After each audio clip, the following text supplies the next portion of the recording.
Hello, the world. Welcome to Marketing has a Foreign Language, episode 310. Our top story today. So interesting. It just goes to show that if you are quite inventive, things can blow up for you.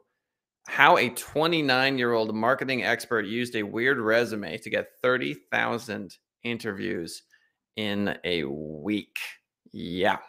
From visual resumes to using the perfect template, there are lots of approaches. Obviously, businessinsider.com goes into it. An animator built an interactive game based on his skills and experience. Now, if you're not a someone who can do that sort of thing, instantly you may hear this and go, "Yeah, but I can't do that." I would argue for a moment to just let the information in, because you may in the future be looking for a job and you may do something that's more in line with what you do. You're a musician, maybe it's a bunch of links to YouTube videos, or maybe you could have them go from one YouTube video to another. I mean, there's a lot of interesting things you can do. So maybe this isn't your particular style, but hear me out. So while a marketing professional impersonated a delivery guy to hand out donut box resumes to his prospective employers. So that's the game concept. The gentleman's name is David Vidal. He created a resume bot. Quote, "I don't think a conventional resume works anymore." Wow. Vidal told Insider, quote, "The most important thing for me was demonstrating my marketing and communication skills and proving that I'm a creative person." So this is how it works. There's a button that says, "Let's start the interview." Automated messages popped up presenting Vidal as a candidate. The questions available for recruiters included, quote, "What's your biggest professional achievement? What does success mean to you? Tell me 3 of your weaknesses," this sort of thing. And then the bot answers the questions. Quote, "I wanted to stand out from the other candidates and allow recruiters to get to know me better before the in-person interview." The Spanish native from Valencia used an application called Landbot, a non-AI automated conversation creator. No coding was involved. Well, there you go. Here I am judging the entire process as requiring coding ability, when it turns out that he simply did not need that. There you go, Landbot. If you want to recreate what this guy did, there you go. After creating the bot, all he had to do was include the link with the document in his resume. So let's think of other creative ways. I am a hiring manager, I guess you could say, as the owner of a digital agency, Send It Rising, senditrising.com, if you want more information. And he's right. I mean, 99.9% of the resumes I get look exactly the same. You may get a cover letter that has nothing to do with your business. I think one of the pivotal problems that I have as someone who hires is that, and I get the other side. I get how frustrating it is to send resume after resume, just waiting for a bite, waiting for something. Give me something. It's frustrating to have to spend extra time on a resume when you don't feel like it's going to make any difference.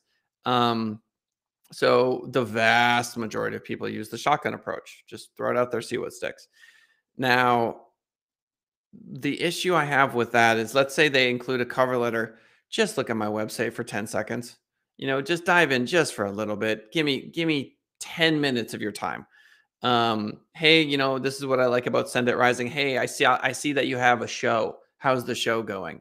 I see that you wrote a book. What was that like?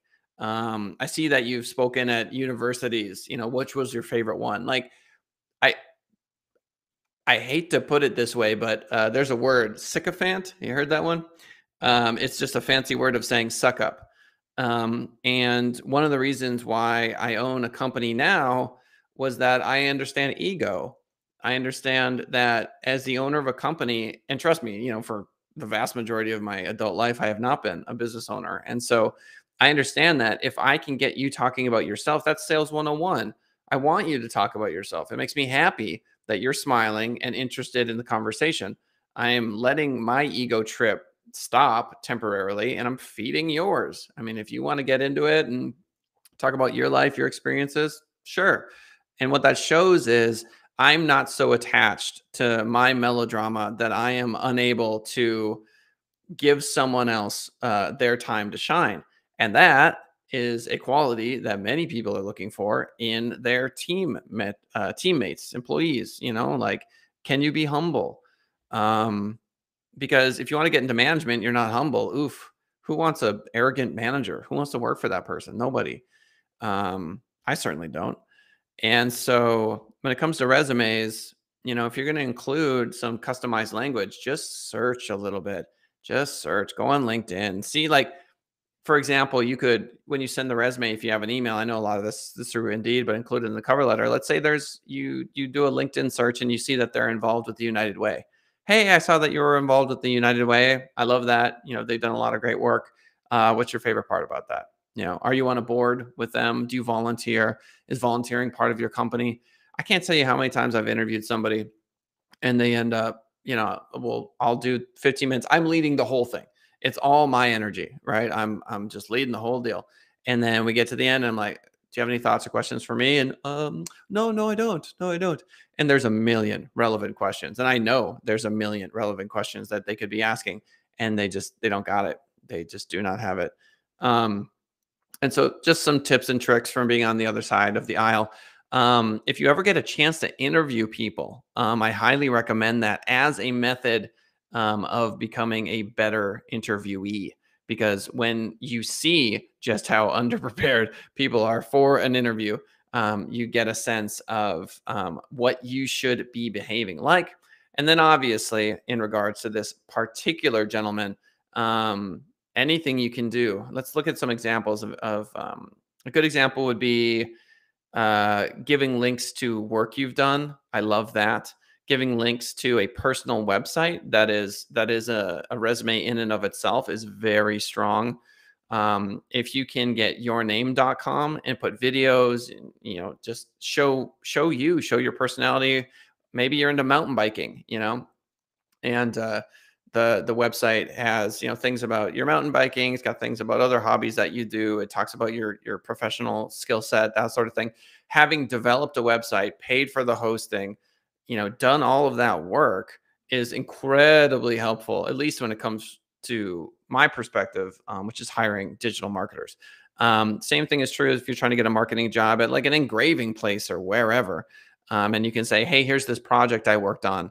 And the success that it had, it's often easier to control your own project than it is to look back and say, well, I used to work for this company, 3 years ago. Obviously, their social media doesn't look anything like it did when I was managing it, but yeah, it's much, much better to have real life examples. And obviously, this is work. I get it. So at the very core of your being, you have to find motivation to want to succeed in that way. So good job, Vidal, for creating a very interesting resume. YouTube tests video downloads for your desktop browser. This from TheVerge.com. All links to all articles that we talk about are in the description. YouTube.com/Send It Rising. If you want to check out this video and videos like it, you can see my face. YouTube is testing an official way to download videos on your desktop web browser via Android Police. If you want to see if you're eligible for the test, which runs through October, you can check out YouTube's experimental features page. YouTube's experimental features page. So obviously YouTube is a major force is the major force in the video industry, and downloading content is a pretty big deal because that puts some strain on Netflix and other competitors who already offer that particular feature. I think that's clearly a solid next step for the company. Downloadable content. My kids love YouTube. NewYorkPost.com. Google buys New York City campus for $2.1 billion. One of the biggest office deals in history. If you are the commercial real estate agent that landed that deal, enjoy your wealth. Who said the office is dead? Google said Monday it's paying $2.1 billion for a New York City building in the largest American office deal since 2018. The deal is for a 1.3 million square foot waterfront building at Hudson Square in Manhattan that is set to be completed in 2023. Here's my thing. We know that there are unbelievable problems in society. There's problems stacked on problems. And when you have folks that get to this point, Google can be work from home, period. And they could spend this money in another way. They're choosing not to. They would rather have the incredibly swanky, unbelievable office space.